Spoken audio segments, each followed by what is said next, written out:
Robservations with Robert, Meyer, Burnett.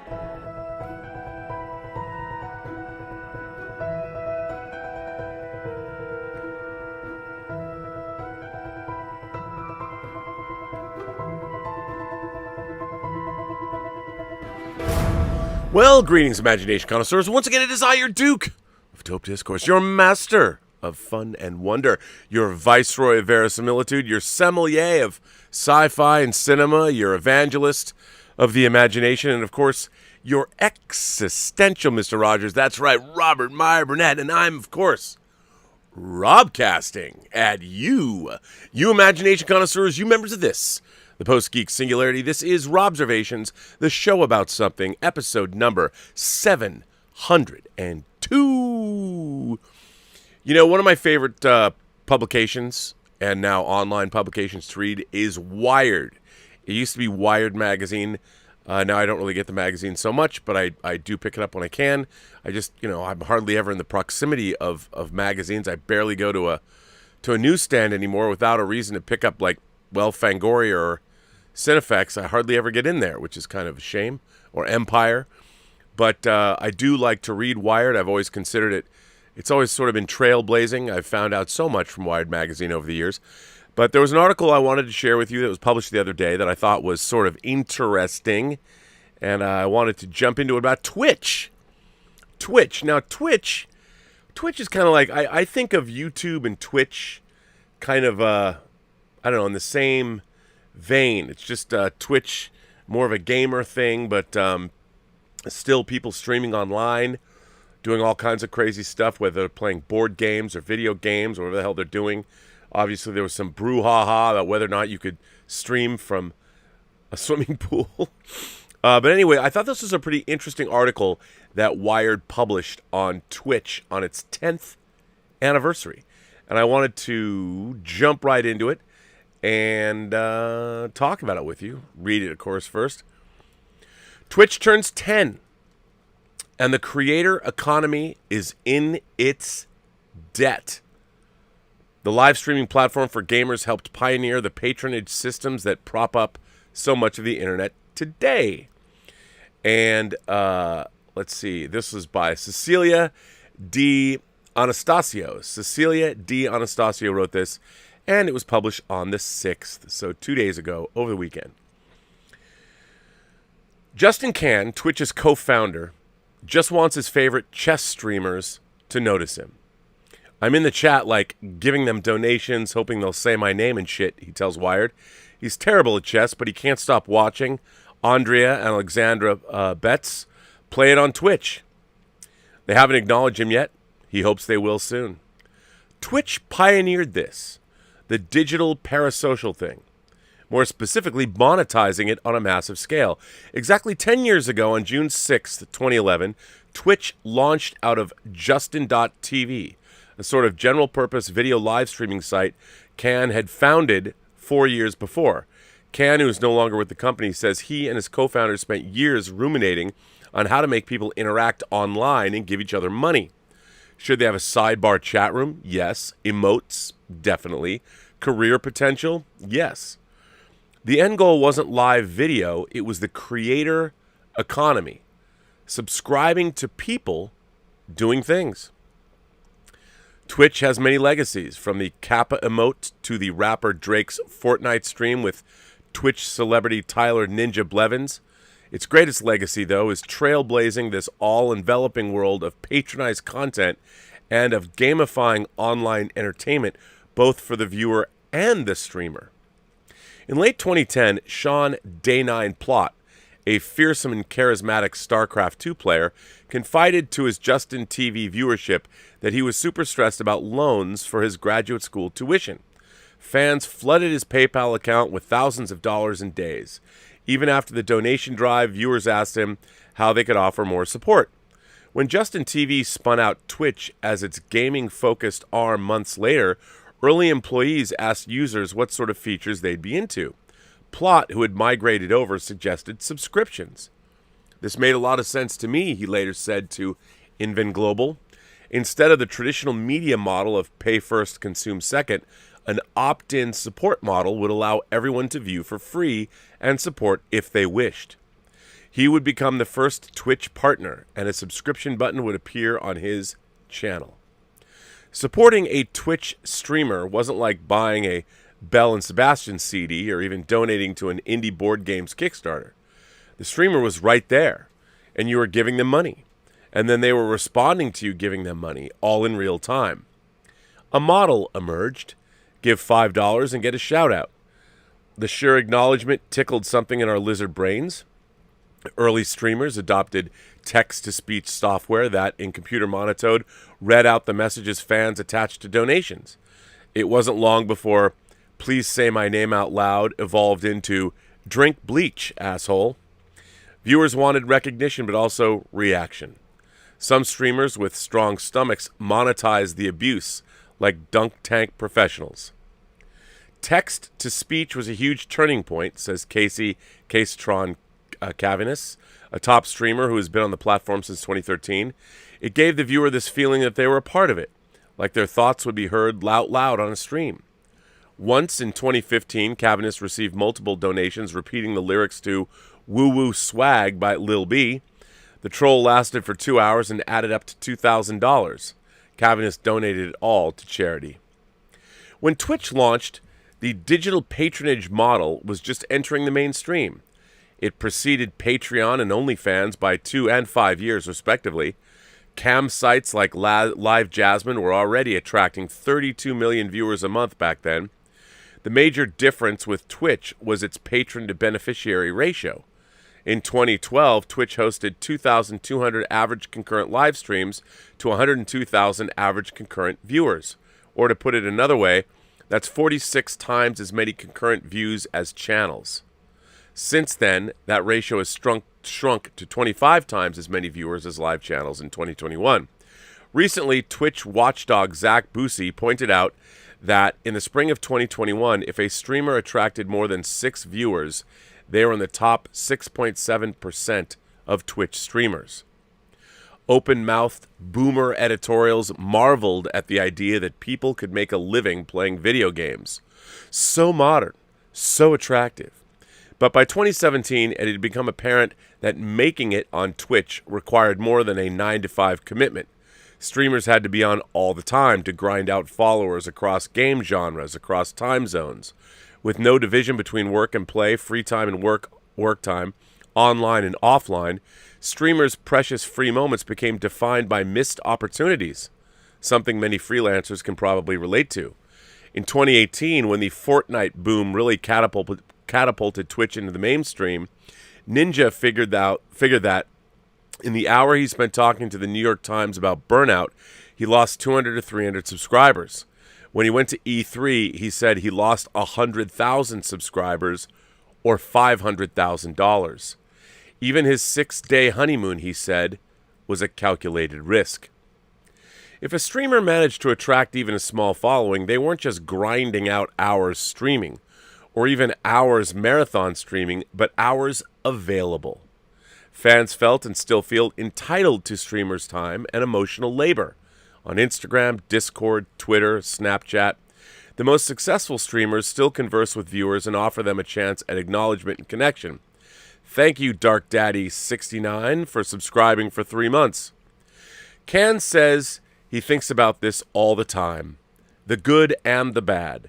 At TwitchCon, he says streamers come up to him super stoked and tell him that Twitch is a great job. I mean, some of these guys bought a fucking house off Twitch, he says.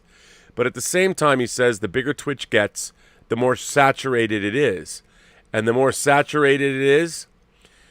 and the more saturated it is, the harder it is to stand out. Some streamers spent years broadcasting to no one. That's really the problem that creating content on the internet needs to solve. Well, I thought this was really interesting because obviously I have a Twitch channel. I've never used it. I use YouTube. And I don't know. I was thinking about like Elizabeth and I doing some gaming because people always ask, hey, do like a play and chat like John Campea does. And I'm like, I don't know. Maybe I'll just stay on on YouTube, but it's really different audiences. But what I've found so interesting, obviously it's affected my life. I've been on YouTube talking to people since 2015 regularly, April of 2015. So I've entered into my 7th year of being online, and it's been a very interesting, certainly a fascinating journey. And I've always viewed YouTube as an adjunct to my real work. And not that this isn't work, but my work as a filmmaker. As a matter of fact, before I came on this stream, I was working with Ashley Miller, the creator of Dota Dragon's Blood. And it's something that has been sort of interesting, but it does tend to dominate your life. And I've thought that, okay, while I love doing it, and I love the community, and I've met so many people that, I wouldn't have known any of you had I not been online. All of this Imagination Connoisseur community that we built, and all of you Imagination Connoisseurs out there, this Post-Geek Singularity community, it wouldn't have existed had I not started shooting my mouth off on the internet. And it's very interesting because to me, I've watched this channel, made it, but I've watched it, not just been here talking to you, but I've watched you guys, I've watched the audience evolve around this channel, which was something I didn't necessarily consider. I just figured people would come by and watch your show and ask questions, but I didn't realize I would befriend people or look forward to seeing a number of you, all of you actually, but have interactions with everyone. And it's been, I think, for me, very enriching for my life. And it's been very unexpected in terms of these things. Like, I do feel like if I wanted to, I could probably travel around Europe and crash on people's couches. I bet you'd let me do it, wouldn't you? Those of you who live there. And it's just people I didn't know a year or two ago. And it is a worldwide reach. Like, I want to go watch Swack Props make a book. I want to see what he does. I want to go out physical media shopping with Emma Bannon and Dean Mikatich in the UK. Find out what is their alcohol of choice. Buy them drinks. I want to do that. Go to Portugal and visit Mario. There's all kinds of the fact that I even can associate names with people's countries has been something that's been fascinating to me to see grow up around this channel. And I think that's been the best part of doing this channel. And it's something that was completely unexpected. And sure, there's obviously an economic incentive behind it, but as the Joker once said, if you're good at doing something, don't do it for free. Don't give it away. Even though it's voluntary, you can opt to support the channel or not. But that doesn't mean you're not welcome here.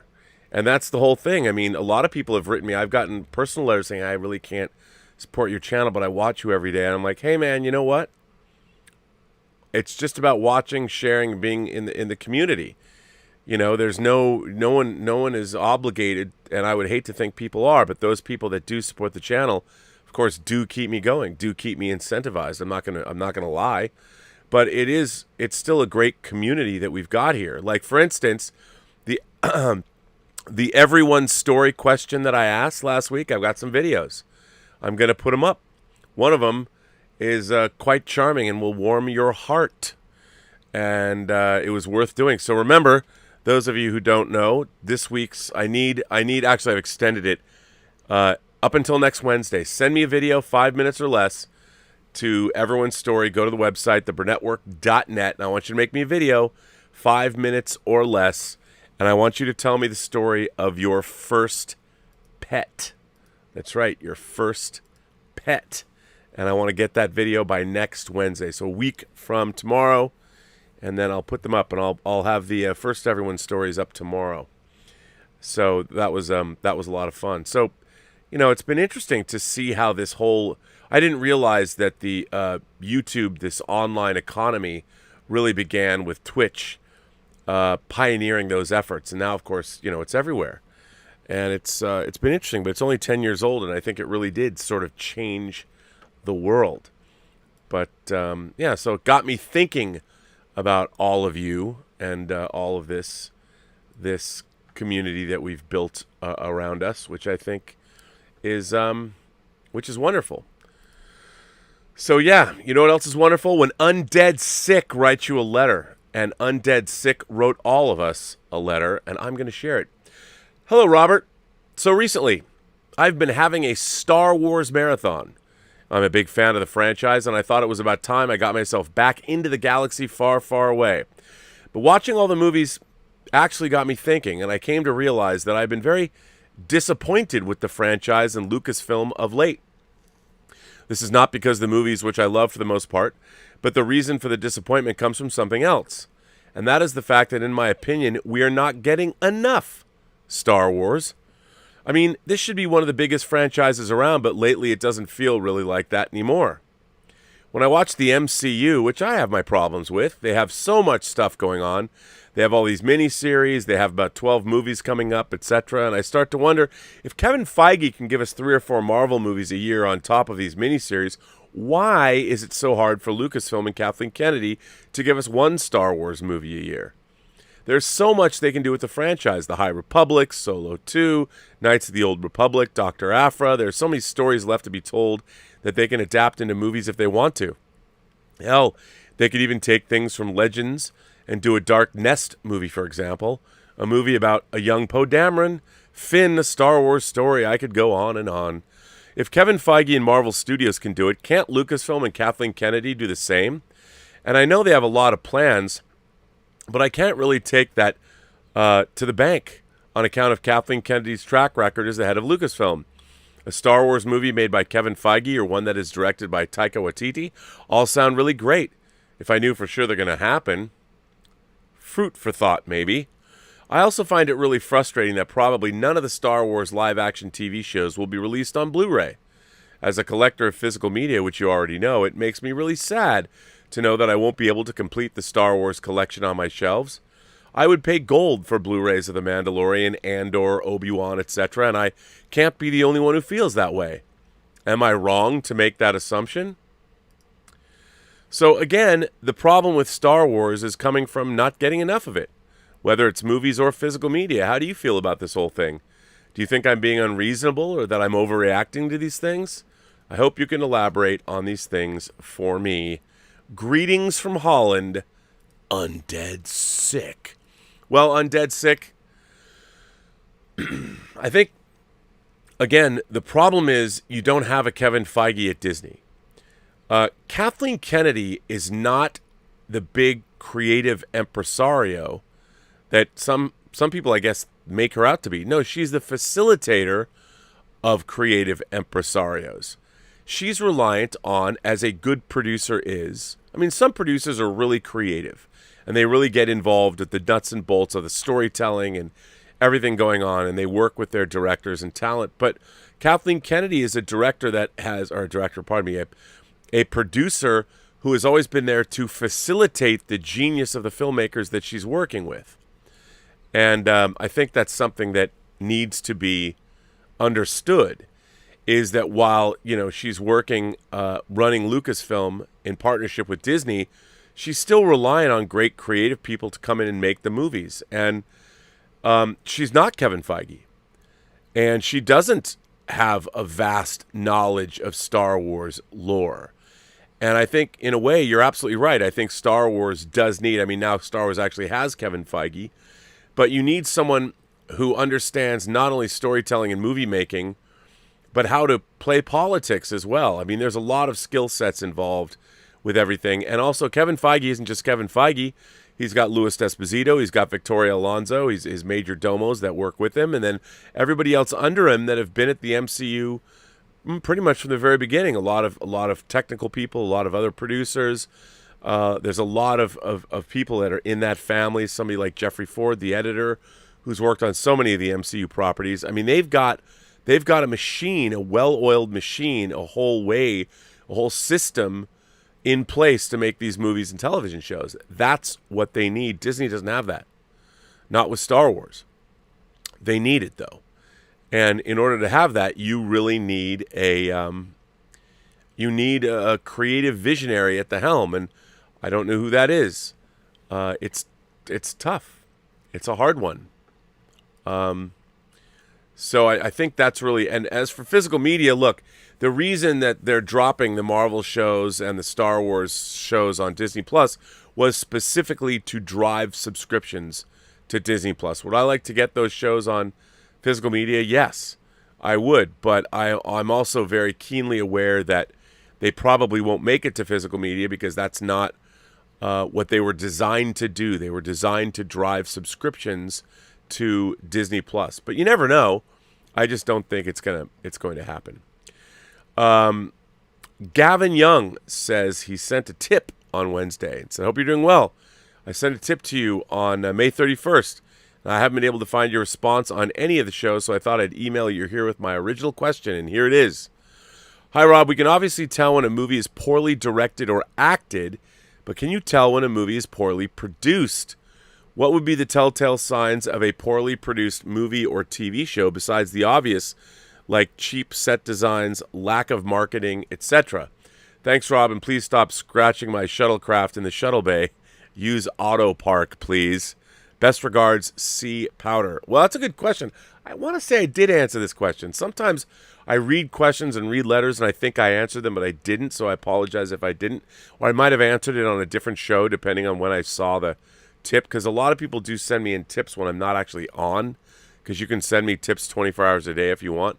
So sometimes I might read somebody's letter on a different show. I try to keep those things separate, but sometimes I mess up. But this is a good question, a really good question. I think, look, the problem today is there's so many people that are getting producer credits, but there's actual real producers who have to actually make the movies. And I think, to be honest, it's a miracle any movie gets finished. But I would say that for the most part, if you get a film that's been done correctly, that looks good, that feels good, maybe it's not for whatever reason it didn't live up to what its promise was, but it's a movie that was well finished. I mean, I think that any movie that gets done at all is pretty well produced. No, I shouldn't say that because that isn't true. I guess it's a hard thing to say because, every movie is sort of a different beast, a different animal. But I'll tell you, the indicator that a movie is well produced is if it's finished on time and on budget, barring act of God, force majeure, or whatever. I mean, as far as a litmus test goes, that would be the one. Was it brought in on time and on budget? Because that's something a good producer will always make sure happens. And then I would ask the crew, did they have a good experience? Would they work for this producer again? I don't know if it's so easy for a viewer to see from a finished product whether or not a movie was well produced or not. Because if a movie wasn't well produced, a producer can be let go, a studio can step in and finish a film, and it'll still look slick and professional. So I don't necessarily know if that's the best litmus test. But I would say the real test is, are people happy with that producer? Are financiers happy with that producer? Is the director happy with that producer? Is the rest of the crew happy with that producer? So that's what I would say. That's how you find it or find out. It's a hard thing to just discover just looking at a film. It's really hard to say. But that's basically the answer that I would give you. Michael McCollum writes in and says, "Hi, Robin. Greetings from a first-time letter writer who's been following you off and on since the days of Collider, but daily now for the past few months." Well, thank you so much, Michael. Good to have you. Given your wide range of interests, I was curious if you had any exposure to the literary genre of lit RPG. One of the larger sites hosted by one of the authors, Aileron Kong, is linked here for your perusal.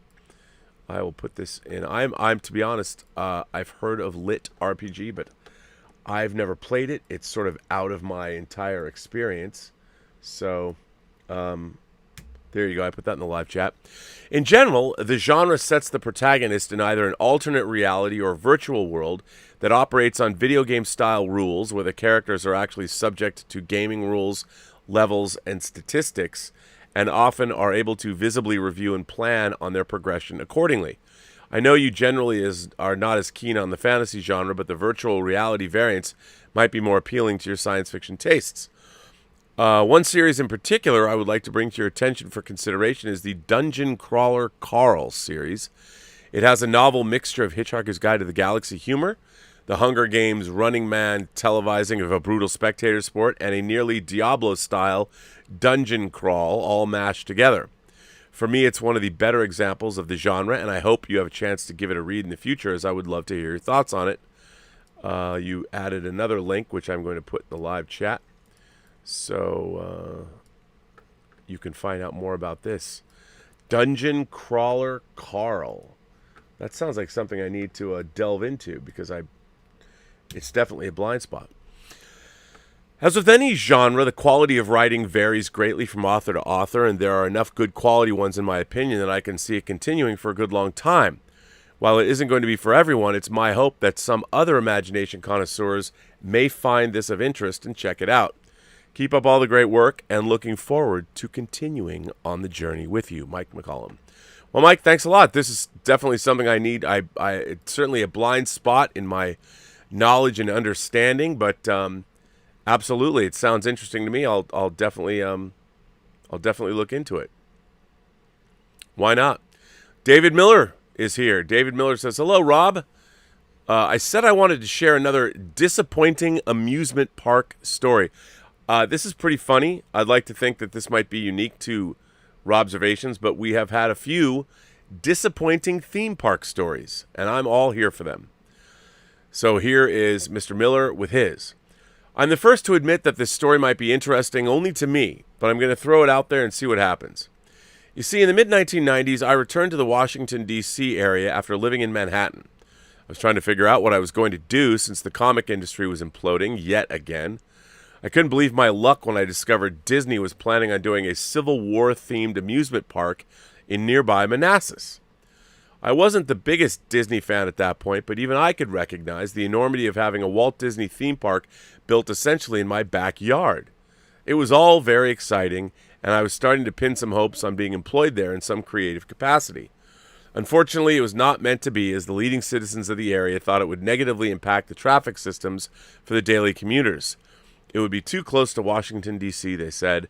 I thought that reasoning was BS. I couldn't believe they couldn't see how many jobs would have been generated and how much it would have done for the area's economy. To my mind, the benefits far outweighed any shortcomings. Now it's 25 years later, and idealistic Dave has been replaced with cynical Dave. As I look back at these events, I think the reason the deal didn't go through is that Disney didn't sufficiently grease the palms of local politicians.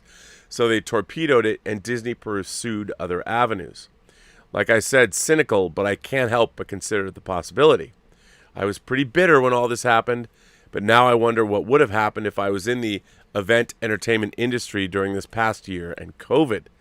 The entertainment industry is a crapshoot even at the best of times, so maybe everything worked out for the best. Well, that's my amusement park story. Thanks for letting me get that off my chest, and maybe next time we'll talk about Loki. Take care, David Miller. Well, Dave, thanks for that. I don't know if a Civil War theme park would have been the best idea. Call me crazy, but hey, if they were going to do it, I probably would have gone there. Why not? So we'll see. This one comes from Emil Johansson. By the way, Emil sent me a video about his first kiss. Rob, I figured out the secret. The secret right next to the recipe for Coca-Cola hidden inside the fortress of Mr. Feige's mind. I cracked it open. I know why the MCU is successful. Well, okay, I don't. But I've been thinking about why I find it successful. Why do I like Marvel movies? I didn't even read comics when I grew up, so why do I care? Most adaptations I'm drawn to are the hyper-realistic dark ones. And yet the MCU has me in a must-see every movie in the theater state of mind. I haven't missed anyone since Thor 2011. I think the reason why I like Marvel movies is because of the characters. You always say that the characters are really important, and I think that's the key. I don't care about the plot. I don't care about the visuals. I just care about the characters and the journey of transformation they go through. Because these characters go through cosmic, gods, aliens, monsters, etc. and stuff, but throughout all that, I find them relatable. They are the most real aspect of the MCU. The characters stand out as people, not gods. Humans that people like me can relate to. I don't know why, and I suppose if I could not relate to them, I probably would give up and dismiss the movies as theme parks too. But I want to know what happens next. If these characters, what do they do when the worlds collide? How do they deal with all the drama that surrounds them? I don't know why, but the characters and how real they are what I'm drawn to. Even when they change everything about them, I still connect. I don't think I figured out a secret as to how to build a franchise and make millions of dollars in United States dollars. However, I do think I know why I care so much about the MCU and whatever comes next. Because they put their characters first, or however you usually phrase it. P.S. I think this time I did not have sentences that were 3 sentences long, so maybe this letter was easier to read. I don't know. I haven't checked. That comes from Emil Johansson, all the way from Sweden. Thanks for that. Look, man, like I say on the show, never put your universe or your agenda or any of that crap before your characters and your story in that order. Characters first, story second. Because if you create characters that are compelling and likable, people will go, they will hang out with those characters. They will hang out with you. So I think that's a big part of it. And you're absolutely right. That's what I say. At the beginning and end of all of this, it's all character, character, character. This next one comes from Runesta. I like that, Runesta. Dear Rob, this is my first time writing in. I'm a relatively recent addition to your audience, having first become aware of you via the John Campea show, as well as hearing the enthusiastic whispers of your name on other channels. Well, that's good to know. Though I've begun to move away from John's show in recent times, I've always enjoyed your take on events, for they always seem learned, measured, and knowledge-based, even when I don't agree with you. I always respect your level-headed approach. While I'm certainly more of a Star Wars guy, your deep knowledge and enthusiasm for Star Trek is infectious. Your enthusiasm for hot toys is monetarily enjoyable and disturbing all at the same time. And your stories about your journeys in the industry are always enjoyable. What I would give to hear that 5-hour interview chat between you and Christopher Lee, me too. You mentioned over on Fully Articulated. I can't even begin to describe. Plus, I love how you seek to find commonality with people no matter what divides us. You always search for what brings us together, our love for movies, toys, or whatever else it might be. Very true. Today, I wanted to write in regarding the Predator franchise and why it baffles me so, especially now that I hear yet another, what is likely to be mediocre Predator film is set to begin filming this month. Released in June 1987, the original Predator released to what had become widespread acclaim for its simplistic and badass take on man versus alien. It had the right mix of action, character, personality, and the rule of cool, absolutely. But in recent years, and almost ever since the initial release of the film, Hollywood seems to have taken all the wrong lessons from the franchise, and that baffles me. With all their brains, money, and technology, even bringing the talented Shane Black to direct a sequel that they seem destined to fail in not only creating fun cinema, but also in understanding what made the original so fun. Predator 2 understood some of the concept. Pitting the Predator in a concrete jungle versus gangbangers in an LA setting was a novel idea, and the tease with the musket trophy at the end of the film when it was handed to Lieutenant Michael R. Harrigan inspired imaginations all around the world to speculate on a potentially pirate-themed Predator versus Pirates film. While Predator 2 was more of a miss than it was a hit, I recently rewatched the film to find that it had aged better than a lot of its more contemporary sequels for the simple fact that it is trying to keep things new and interesting without devolving into contrivances. It certainly has more creativity than any Predator film that has come since. Heck, the original Aliens vs. Predator has more imagination than the newer Predator films. What baffles me is the first sequel clearly created a formula. A badass team of warriors led by a charismatic badass set in a unique war-torn setting. There is a showcase at the start of the film to illustrate how capable the main cast are.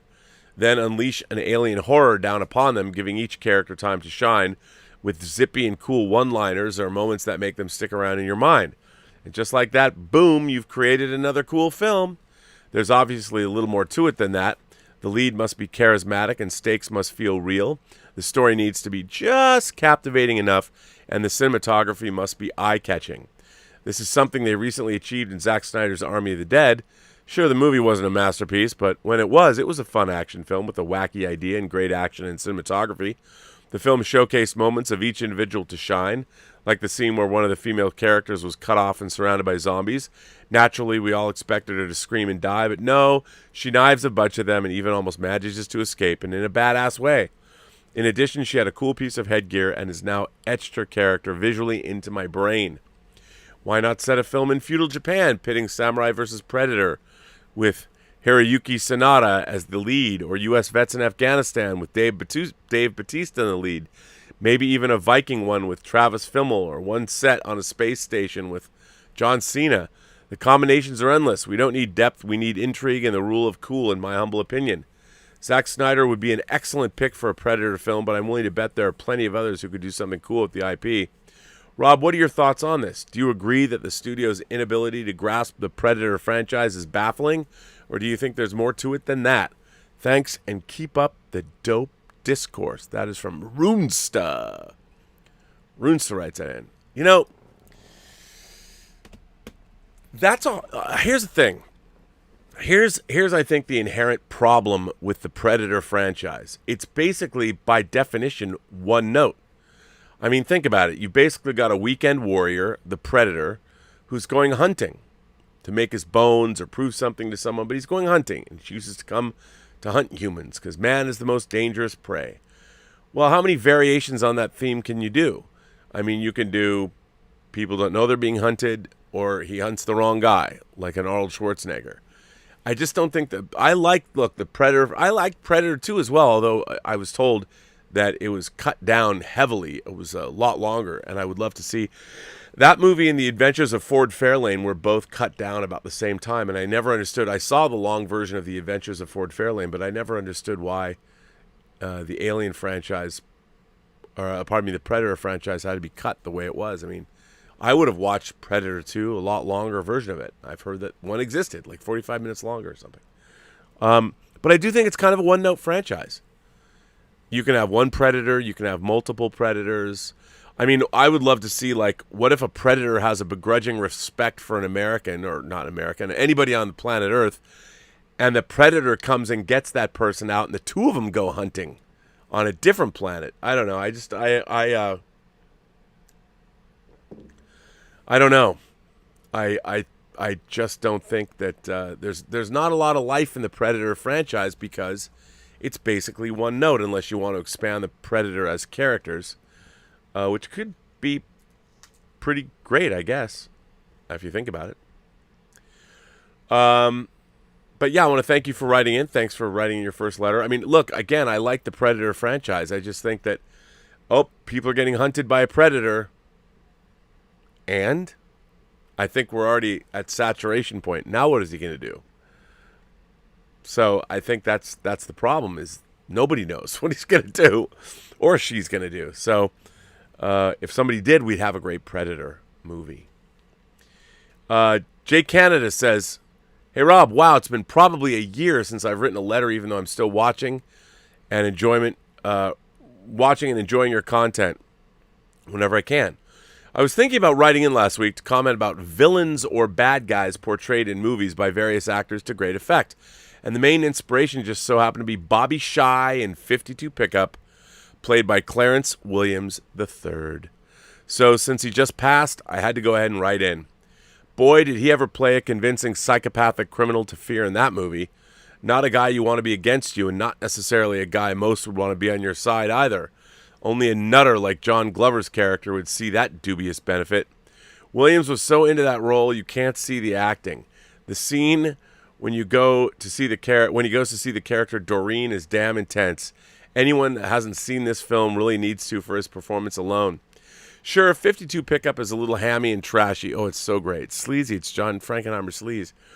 But it's the perfect way it is within the context of the mid-'80s, in the same way that Body Double is, and I find it to be highly rewatchable. So, Rob, interested in what hearing you might also consider to be another great underappreciated bad guy performance that you can think of. Have a great week. Well, Jay, I would say Willem Dafoe in To Live and Die in L.A. has to be up there. He's fantastic in that role. But yeah, I would. That's the first thing that jumped to mind. But Clarence Williams is great. 52 Pickup is a really underrated film. I think it's not a huge movie, but as for what it is, it's very, very cool. So absolutely, Jay. You and I park our shuttlecrafts in the same shuttle bay because I do love me some 52 Pickup. Very, very, very much. Because it's great.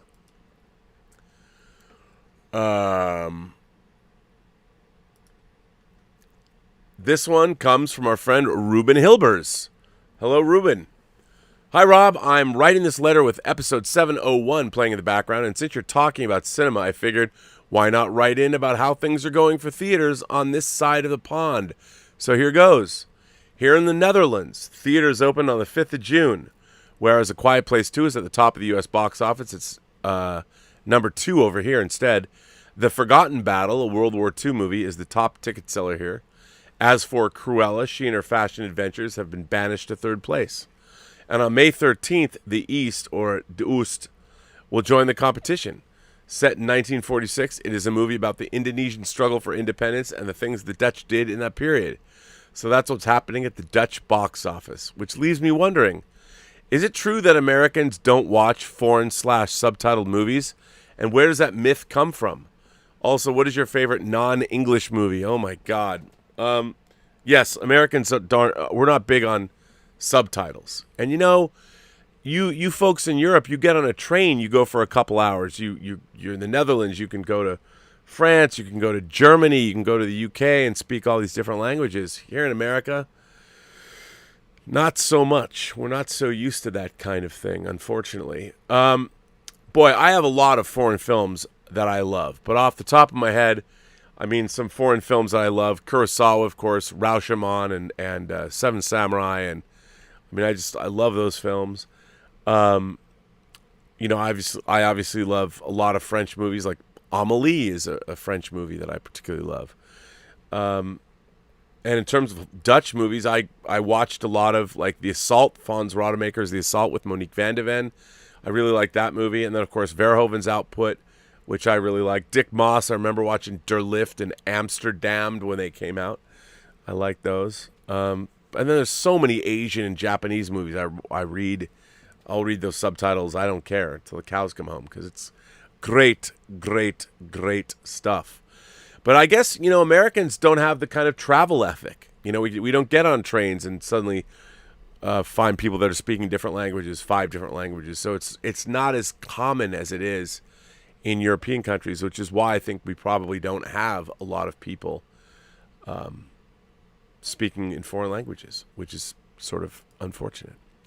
But thanks for writing in. I appreciate it.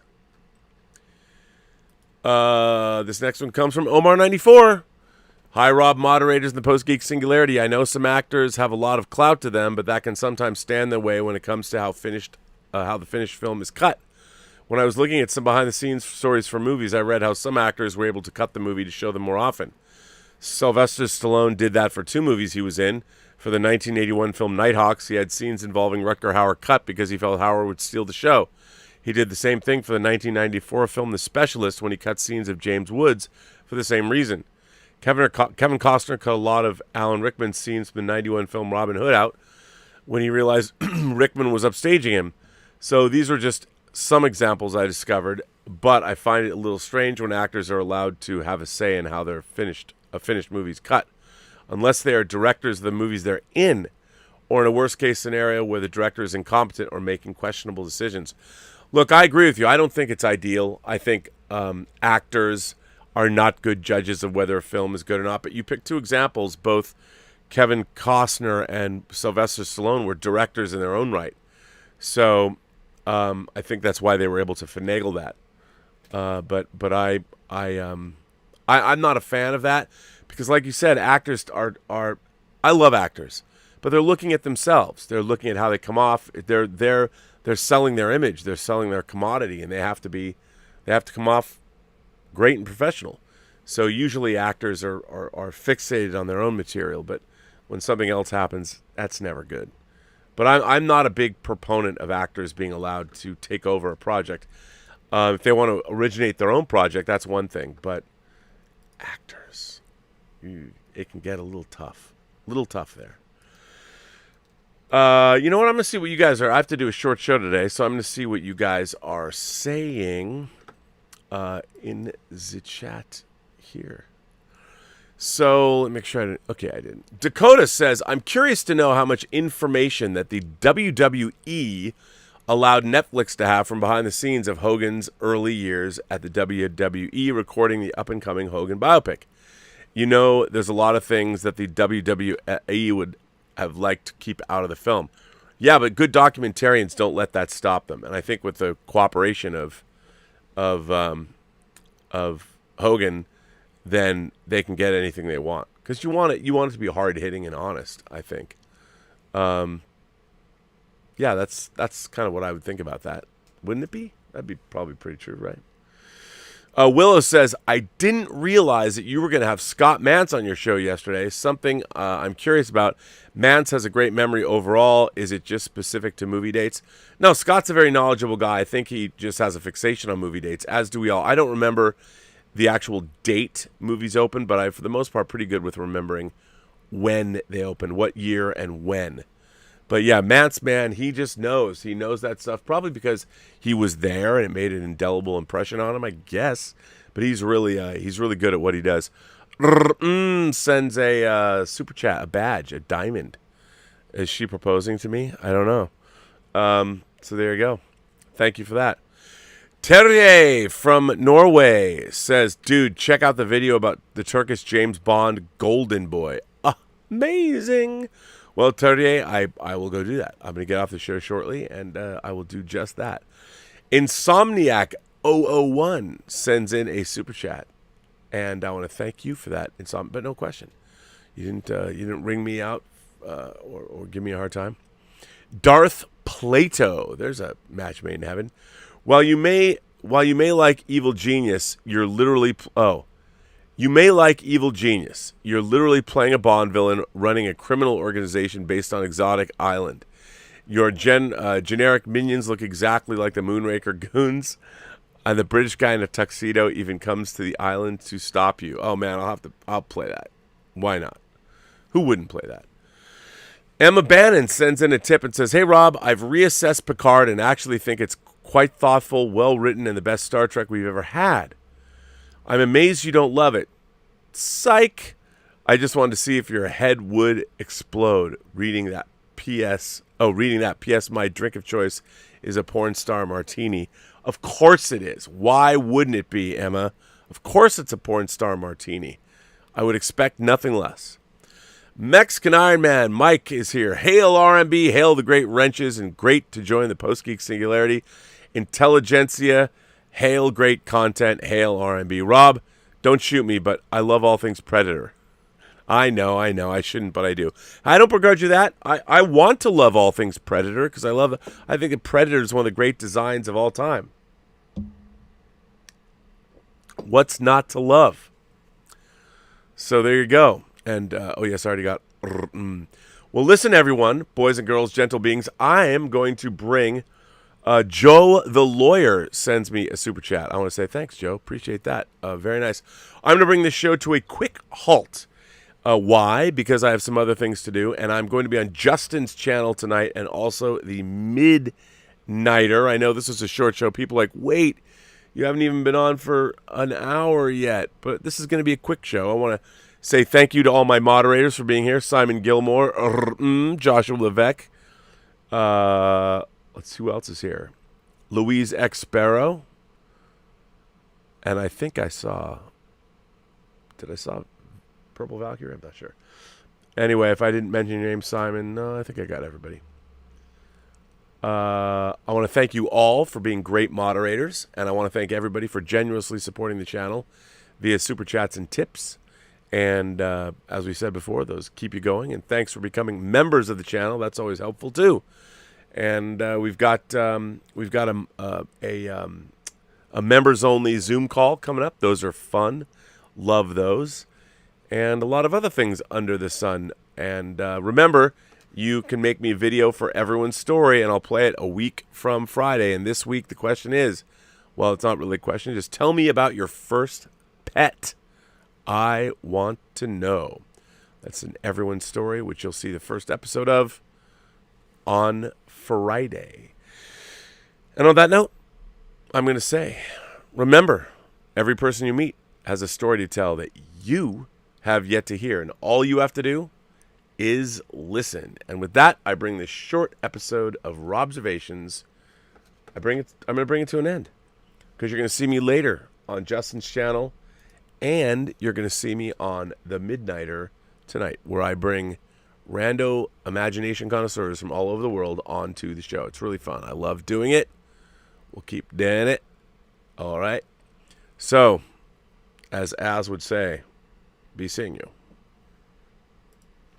I think Greg Smith was here too, by the way. Greg, I've been following your trip eagerly. That looked like a lot of fun.